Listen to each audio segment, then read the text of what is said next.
नमस्कार। चलिए आज भारत के सबसे बड़े और सबसे जरूरी दस्तावेज हमारे संविधान की कहानी को जानते हैं। पर एक सवाल के साथ शुरुआत करते हैं।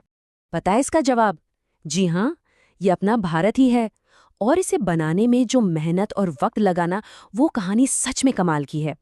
तो आज हम इसी शानदार सफर के बारे में बात करने वाले हैं। तो सबसे पहले ये संविधान होता क्या है?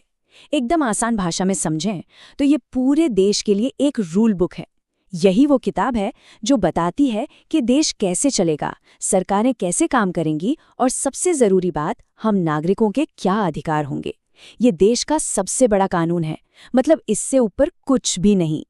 तो भाई इस रूल बुक की जरूरत पड़ी क्यों?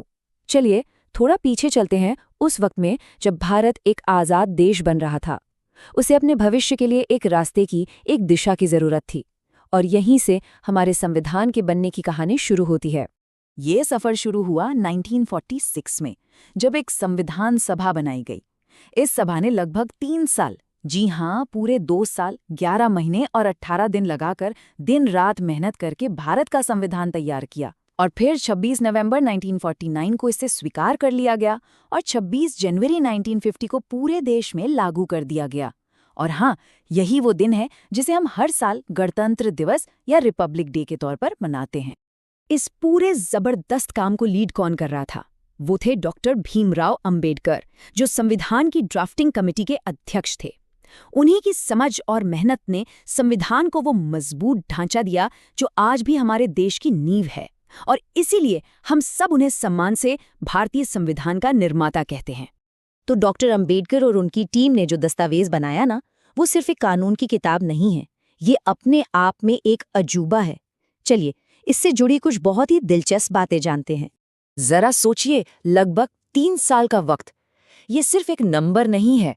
ये दिखाता है कि संविधान बनाने वालों ने कितनी गहराई से हर छोटी बड़ी बात पर सोचा, बहस की, ताकि एक ऐसे देश की नींव रखी जा सके जो हर मुश्किल का सामना कर पाए। और एक सबसे मजेदार बात, हमारा संविधान कोई पत्थर की लकीर नहीं है, ये तो एक जिंदा दस्तावेज की तरह है। जब ये बना था तब इसमें 395 अनुच्छेद यानी आर्टिकल्स थे, पर जैसे जैसे समय बदला, जरूरतें बदली, इसमें भी बदलाव हुए। और आज इसमें लगभग 470 आर्टिकल्स, 25 भाग और 12 अनुसूचियां हैं। ये दिखाता है कि हमारा संविधान वक्त के साथ साथ चलता है।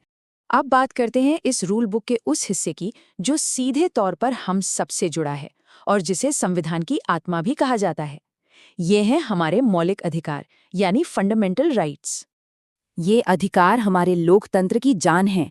संविधान हमें गारंटी देता है कि कानून की नज़र में सब बराबर होंगे, हर किसी को अपनी बात कहने की आज़ादी होगी और हर कोई इज्जत के साथ अपनी जिंदगी जी सकेगा। ये सिर्फ लिखे हुए अधिकार नहीं है, ये एक नागरिक के तौर पर हमारी असली ताकत है। इन्हीं अधिकारों में से एक अधिकार को तो डॉक्टर अंबेडकर ने संविधान की आत्मा और दिल कहा था। वो था संवैधानिक उपचारों का अधिकार यानी आर्टिकल 32। पता है क्यों? क्योंकि यही वो अधिकार है जो हमारे बाकी सभी अधिकारों को बचाता है। अगर कोई हमारे अधिकार छीनने की कोशिश करे तो यही हमें सीधे कोर्ट जाने की ताकत देता है। इसके बिना बाकी अधिकार बस कागज पर लिखे शब्द रह जाते। सुनने में तो ये सब बहुत अच्छा लगता है ना? पर असल जिंदगी में, हमारी रोज की लाइफ में इन अधिकारों का मतलब क्या है? चलिए इसे एक छोटे से एग्जाम्पल से समझते हैं। मान लीजिए संविधान हमें आर्टिकल 19 के तहत अपनी बात कहने की आज़ादी देता है, ठीक है? पर अगर कोई आपको बोलने से रोके, आपकी इस आज़ादी को दबाने की कोशिश करे, तो क्या होगा? बस यहीं पर आर्टिकल 32 एक सुपर हीरो की तरह काम आता है।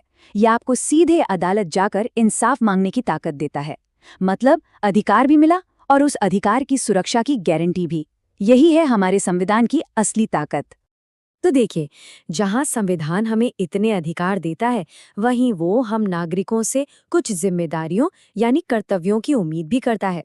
तो जाते जाते एक सवाल आपके लिए, क्या आप जानते हैं कि हमारे संविधान में कुल कितने मौलिक कर्तव्य यानी फंडामेंटल ड्यूटीज बताई गई हैं? अपना जवाब नीचे कमेंट्स में जरूर लिखिएगा।